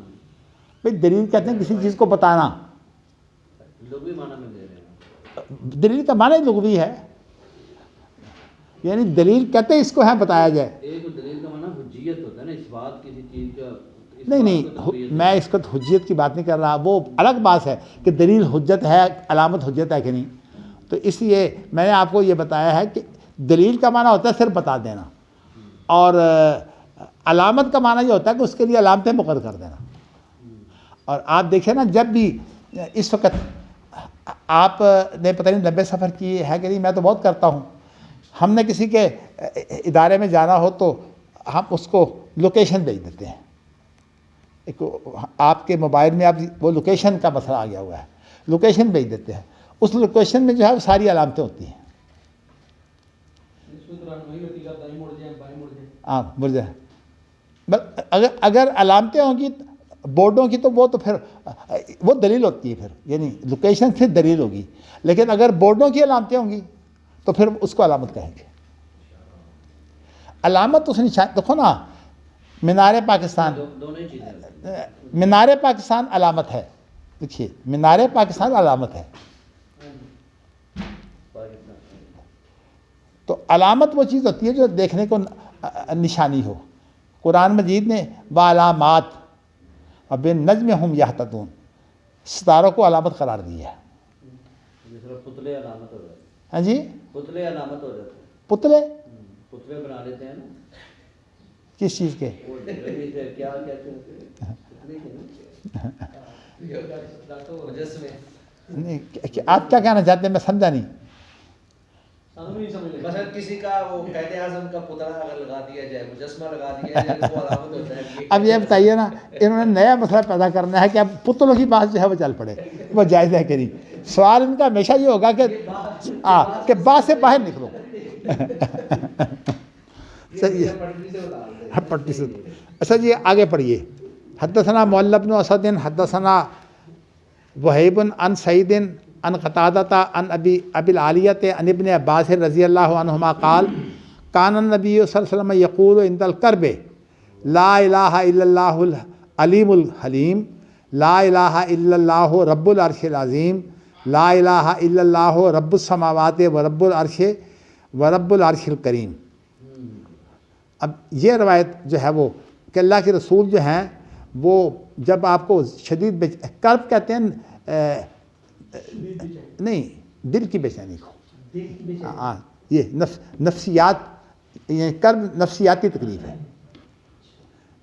ایک ہوتی ہے انسان کا مثلا ذہن پریشان ہو, انسان فیصلہ نہیں کر سکتا میں کیا کروں, ویسے وہ بھی نفسیاتی مسئلہ ہے, لیکن یہ خاص طور پر جو لفظ کرب ہے نا, یہ نفسیاتی پریشانی کو کہتے ہیں. چونکہ ایسی چیزیں مجھے لاحق ہوتی ہیں, اس لیے مجھے جو خاص طور پر اندر بے چینی ہوتی ہے جو دوسرے کو بسا اوقات نظر نہیں آتی, اس کو بھی کرب کہتے ہیں. اور ہمارے ہاں جو ڈاکٹر نا وہ جو خاص طور پر نفسیاتی علاج کرنے والے ہیں, سائیکیٹرسٹ جنہیں کہتے ہیں, وہ کرب کی کیفیتوں کو زیادہ وہ جانتے ہیں.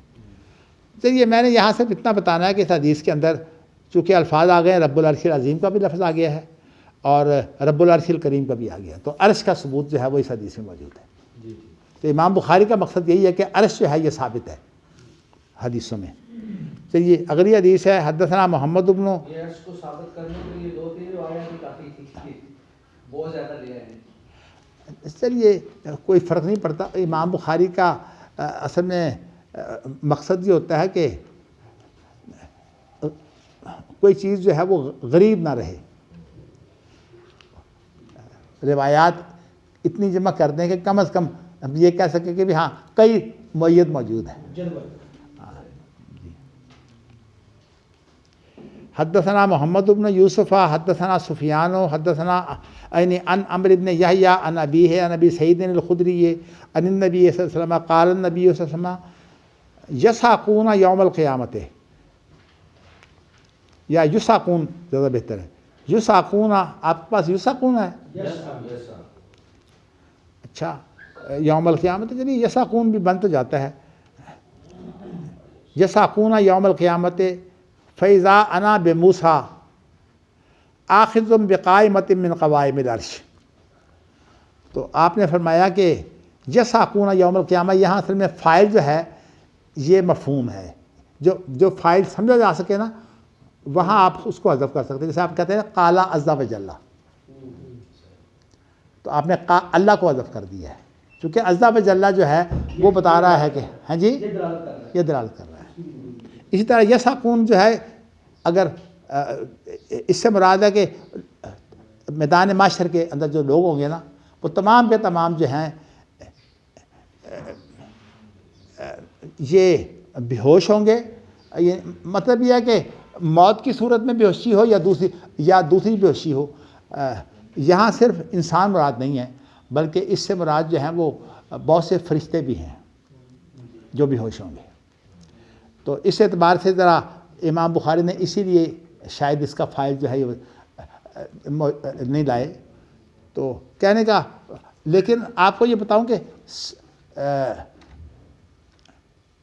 یہ جو سور پھونکا جائے گا، اس کے ساتھ ایک دفعہ تو تمام کے تمام بے ہوشی کا معنی یہ ہے کہ یا موت کی صورت ہو یا ویسے بے ہوشی ہو، یہ تو ہو جائے گی۔ اس کے بعد دوبارہ سور پھونکا جائے گا، اور جب دوبارہ سور پھونکا جائے گا تو اس وقت پھر تمام کے تمام لوگ جو ہے وہ جو بے ہوش ہوں گے وہ ہوش میں آ جائیں گے، زندہ جو فوت شدہ تھے وہ سارے کے سارے جو ہیں زندہ ہو جائیں گے۔ تو اس وقت نبی اکرم نے فرمایا کہ میں کیا دیکھتا ہوں، فیضا آنا، یہ اضاف جائیے ہے نا، میں کیا دیکھتا ہوں کہ جب میں ہوش میں آتا ہوں تو حضرت موسیٰ علیہ السلام مجھ سے پہلے جو ہے وہ عرش کا پایا پکڑ کر جو ہے وہ گڑگڑا رہے ہیں، یعنی اللہ کو پکار رہے ہیں حضرت موسیٰ۔ فیضا انا بموسیٰ، میں موسیٰ کے ساتھ ہوں، آخذ بقائمۃ من قوائم العرش، جنہوں نے جو ہے وہ عرش کا ایک پایا پکڑا ہوا ہے۔ دیگر جو ہے وہ روایات میں یوں ہے کہ مجھے یہ پتہ نہیں ہے کہ وہ بھی ہوش ہوئے ہی نہیں یا مجھ سے پہلے ہوش میں آ گئے ہیں۔ چلیے جی، اب اسی روایت کی آگے تائید ہے۔ وقال الماجشون، امام بخاری نے حدثنا کے ساتھ روایت نہیں کی۔ وقال الماجشون عن عبد اللہ ابن الفضل، فضل ہے یا فضل ہے؟ فضل، عن ابی سلمۃ عن ابی ہریرہ عن النبی صلی اللہ علیہ وسلم قال فاکون اول من بعث فاذا موسیٰ آخذ بالعرش۔ یہ یہاں بھی آ گیا نا جو میں نے آپ کو بات بتائی ہے کہ، لیکن اس کے متعلق پہلے میں یہ بات بتا دینا چاہتا ہوں کہ یہ تاریخ ہے، معلق روایت ہے، اور معلق روایت کے ذریعے سے تشریح بھی ہو جاتی ہے۔ حالانکہ معلق روایت جو ہے وہ صحیح نہیں سمجھی جاتی۔ امام بخاری کے استاد نہیں ہیں، استاد ہوں بھی تو قالا کے ساتھ ہے۔ مطلب یہ کہ امام بخاری نے ایسے الفاظ نہیں بولے کہ ماجشون سے انہوں نے روایت کی ہے۔ تو اب یہ آگے اس رابی یہ ساری سند ہی الگ ہے، کیونکہ پہلی حدیث جو ہے محمد بن یوسف والی، اس میں تو ابو سعید خدری کی حدیث ہے، اور یہاں ابو ہریرہ کی حدیث ہے۔ حدیثوں کا ہی فرق ہے اور سند کا بھی فرق ہے۔ تو اس کے اندر یہ ہے کہ میں پہلا آدمی ہوں گا جس کو اٹھایا جائے گا، لیکن میں دیکھوں گا موسیٰ نے جو ہے وہ عرش کو پکڑا ہوا ہے۔ اس سے معلوم یہ ہوتا ہے کہ آپ کا یہ ذہن ہوگا کہ میں پہلا آدمی ہوں، لیکن حقیقت یہ نہیں ہوگی۔